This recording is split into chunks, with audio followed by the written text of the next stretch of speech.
You know me. I won't squawk. It was also at this time that Bela began a torrid and highly publicized love affair with film star Clara Bow, America's it girl. The national embodiment of relaxed jazz-age morality, Bow's sexual exploits had become legendary, and her liaison with Broadway's most famous vampire only fueled public and private curiosity. But for Lugosi, the actress's charms were not enough to distract him from his ultimate goal, to star in Universal Pictures' upcoming production of Dracula. Barraging studio president Carl Laemmle with letters and telegrams, Bela finally got the part, for a total salary of $3,500. Directed by Todd Browning and released in 1931, just prior to Valentine's Day, Dracula became an international sensation, and Bela Lugosi was hailed as the new Lon Chaney. I am Dracula. It's really good to see you. I bid you welcome. Lugosi so well honed his role, doing it about 1,000 times on the stage, that he was prepared to exude everything that was required of the role when it was finally captured on the screen.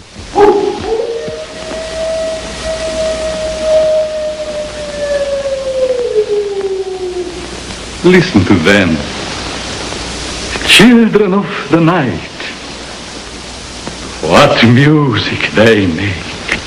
Beneath the character of Count Dracula, there was a magnificent actor operating. And I believe that it was the thing that all good actors bring to a role. The sincerity, the concentration, the believability of being that character. This is very old wine. I hope you will like it. Aren't you drinking? I never drink wine. Bela Lugosi is perhaps the most outstanding purveyor of a very stylized, highly theatrical, melodramatic type of screen villainy that we hadn't seen prior to his type of portrayals, and we haven't seen since. Van Helsing, you are too late. My blood now flows through her veins. She will live through the centuries to come, as I have lived. And I will have Carfax Abbey torn down stone by stone, excavated a mile around. I will find your earth box and drive that stake through your heart. Lugosi and his interpretation of Dracula, we have a marriage of sex and death.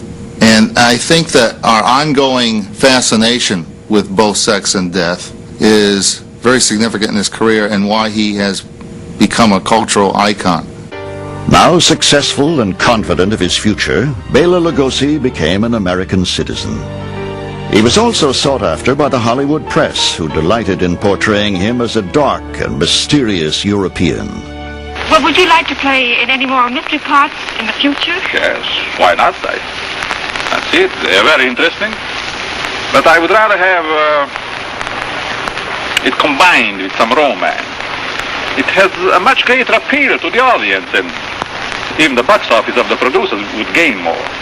Romance is very important. Well, speaking of romance, do you ever go to any Hollywood parties? No. I guess I'm pretty much of a lone wolf. I don't say I don't like people at all, but to tell you the truth, I only like them if I have a chance to look deep into their heart and their mind. Besides, I don't even know how to play that, what do you call it, ukulele.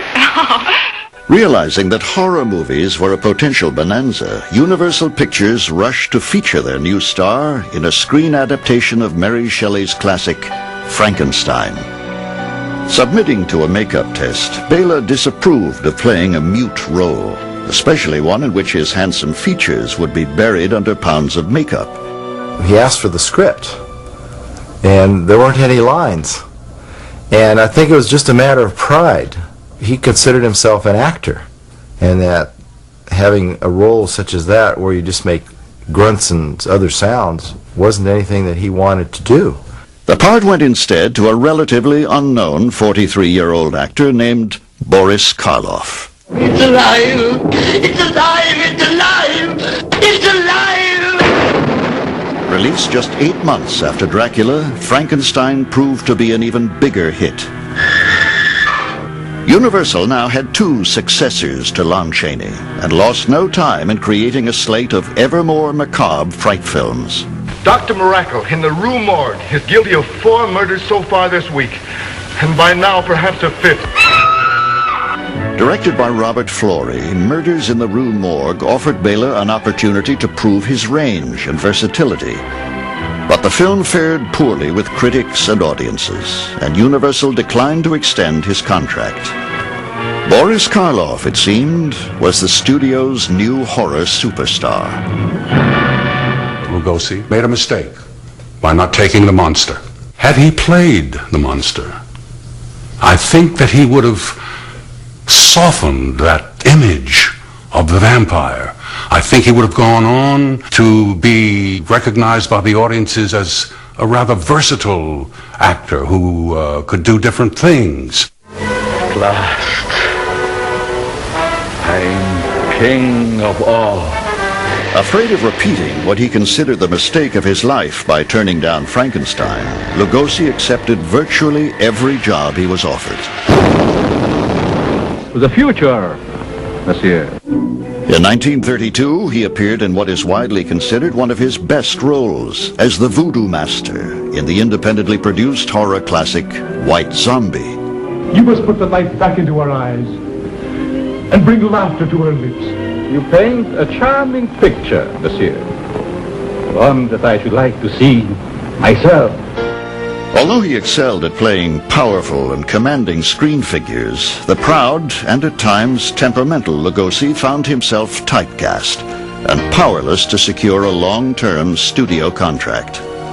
Nevertheless, he enjoyed a lavish Hollywood lifestyle, often living beyond his means. He savored the best wines, smoked the finest cigars, and dined at expensive restaurants. But a scant year after his triumph in Dracula, Bela was forced to file for bankruptcy. The role he had so badly wanted had become a trap. In the public's mind, Lugosi was Dracula.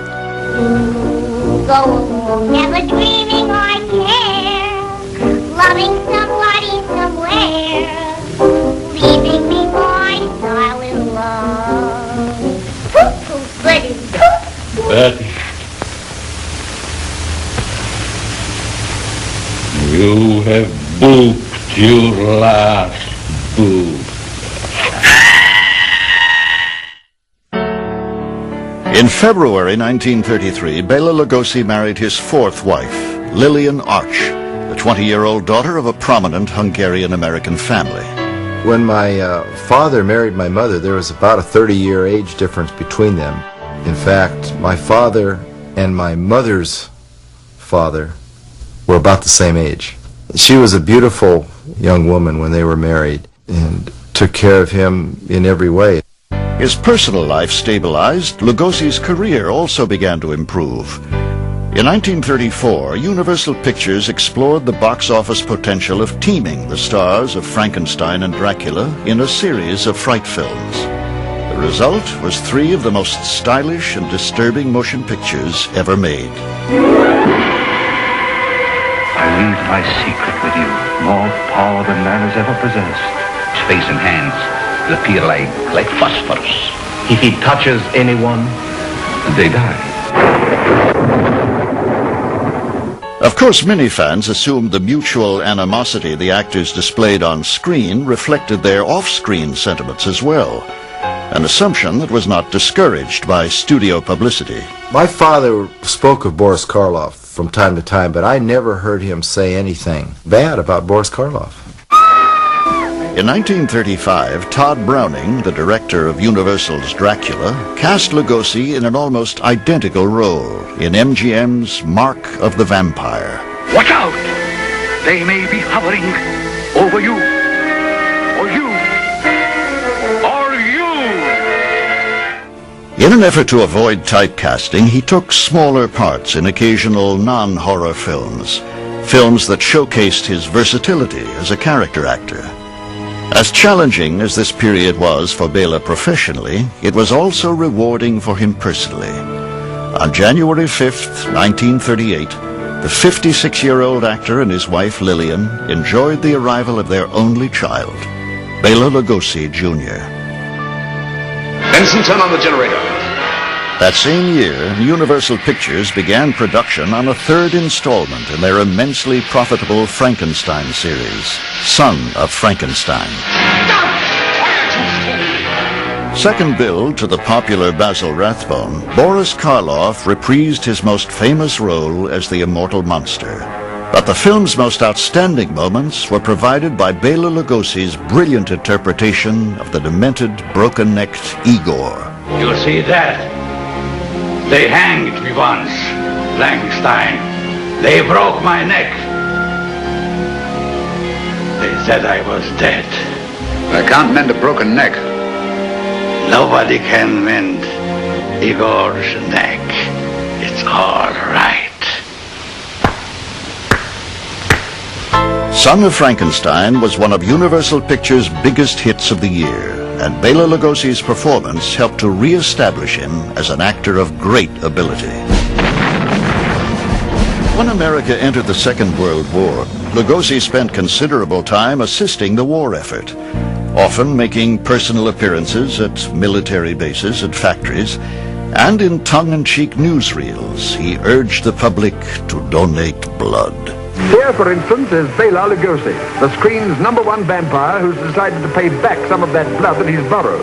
This, ladies and gentlemen, is a scene in which any actor really gives his best. Well, of all things, coffee and donuts. No, Bela, you mustn't. Remember your career. How can fans believe you're a werewolf if they've seen you dunking? Another illusion gone. It's getting so a man can't even believe in vampires anymore. At home, Bela was a firm but loving father. And like his own father, he believed his son should possess good manners, discipline, and a fine education. He was always teaching me about being honest, being hardworking, and I started military school when I was 6 years old. And I think that he felt that this was his duty to do that, to bring his son up to achieve. He loved his family. He paid a lot of attention to me when I was at home. His friends were artists and musicians, and so he would have parties where there would be, music and dancing and lively discussion. Dad collected stamps, so there'd be times which would be quiet time when he would be sitting there putting the stamps in the books. I also remember that he loved dogs, and we always had big dogs around the house. I have very nice memories about my father. Now in his 60s, Bela Lugosi began suffering from debilitating leg and back pain. Pain that was not eased by the heavy costume and elaborate makeup he was required to wear for his next role, as the monster in Frankenstein Meets the Wolfman. Of course, the grim irony of appearing in the role he had turned down a decade before did little for the aging actor's morale. What made matters worse was a last-minute decision on the part of studio executives to cut all of Lugosi's on-screen dialogue. Intended as a sightless creature possessing Igor's brain, the now mute actor appeared to stumble about the sets in a laughable and seemingly unmotivated performance. It didn't help that much of that performance was most obviously accomplished with the aid of a very visible stuntman, Eddie Parker. Whether intentional or not, the result was tantamount to career sabotage. The soul will wander through the night, and it will never find where her body rests. In 1943, Bela reclaimed his Dracula cape in Columbia Pictures' Return of the Vampire. For copyright reasons, his character was called Armand Tesla, but fans had no difficulty recognizing the real Dracula when they saw him. Bela Lugosi could still command top billing, if not top wages. Unfortunately, most of the pictures in which he was asked to appear